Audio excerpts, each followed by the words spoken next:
కుక్కడపల్లి మొత్తము ఏంది అది గంజాయి గ్యాంగ్ అని పెట్టారు సార్. ఇక్కడ ఒక ఎమ్మెల్యే ఉంటాడు, ఒక కార్పొరేటర్ గారు ఉంటారు. ఇక్కడ మంచి ఇది సార్ ఇది. ఇక్కడ ఇదేమి స్లమ్ ఏరియా కాదు కదా, ఒక సిటీ లాగా ఉంటుంది. ఇక్కడ అంతా జనాలు తిరుగుతూ ఉంటారు. కానీ ఆ పక్కన బాబు వచ్చింది అందరికి తెలుసు, ఇక్కడే ఉన్నాడు పక్కనే ఉన్నాడని తెలుసు, కానీ ఎవరనేది తెలియదు. కానీ ఈరోజు తెలిసింది. కానీ ఆ బాబుని ఏంటంటే ఇప్పుడు మైనర్ కాదని మీరు అంటున్నారు, తీసుకెళ్ళి సేఫ్టీగా పెట్టారు. ఇప్పుడు పక్కన వాళ్ళకి కూడా ఏంటి, వాడిని ఏం చేయలేదు కదా మనం కూడా చేద్దామనే పిల్లలకి వస్తుంది.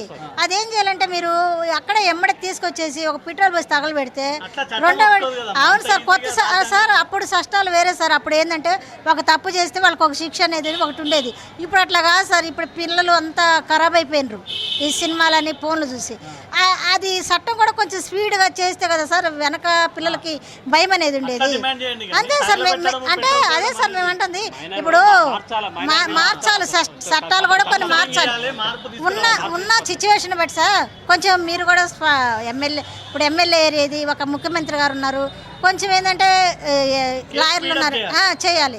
ఇప్పుడున్న సిచ్యువేషన్ ఎట్లా పరిగెత్తుతుందో ఆ కేసులు కూడా అట్లా ఒక 10 రోజుల్లో 1 నెలలో చేసేయాలి.